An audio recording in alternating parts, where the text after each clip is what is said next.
L'histoire d'un homme, Grégor Beugnot, à la tête de l'équipe première depuis maintenant 7 ans. 7, un chiffre forcément porte-bonheur pour ce superstitieux de nature. En tant que joueur, par exemple, je préparais toujours mes matchs de la même manière. J'avais les chaussettes qui gagnaient, les chaussettes qui perdaient. Donc les chaussettes qui perdaient ne servaient plus qu'au bricolage, je ne les remettais plus jamais sur les terrains. Quand il y avait une blessure, je ne remettais jamais les mêmes équipements que quand j'avais eu la blessure. Et en tant qu'entraîneur, c'est la même histoire. Look barbiche et cravate jaune fantaisie pour le premier match de la saison contre Châlons. Une défaite qui rase la barbiche et change la cravate pour le deuxième match contre Le Mans.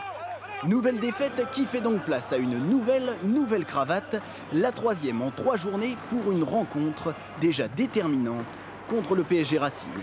Et là, dès le début de match, l'effet magique se produit pour les Villeurbanais. Un insolent 13 sur 13 au tir.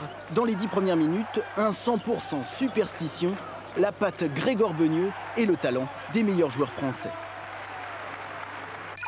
C'est le transfert de l'intersaison dans notre championnat en provenance de Pau-Orthez, pourtant champion de France en titre. Moustapha Sonko débarque à Villeurbanne. Petite explication du bout des lèvres. J'ai discuté à fin de saison avec le président à Pau et puis bon, je préférais jouer à mon poste, c'est-à-dire meneur de jeu, que évoluer un peu en deuxième arrière. Donc c'est plus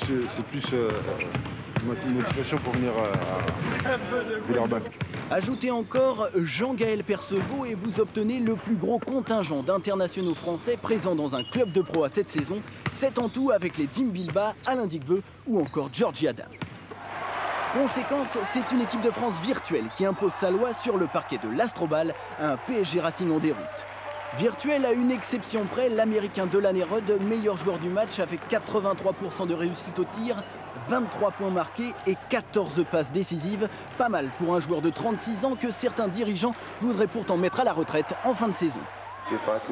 Si je peux jouer comme je l'ai fait ce soir, je pense qu'il y a encore quelques équipes en Europe qui voudront de moi l'an prochain. C'est moi et moi seul qui déciderai du jour où j'arrêterai définitivement ma carrière. L'Asvel remporte donc son premier match du championnat grâce à Delan Erod, malgré les efforts en face de Jérôme Moustapha, auteur de 22 points. Un dernier mot, cette cravate, on est sûr de la retrouver mardi à Dijon. Oui, le problème c'est que ça fait un moment que je la porte. Ça fait des années que c'est celle-là qui gagne. Donc, voilà. Un trio en tête à l'issue de la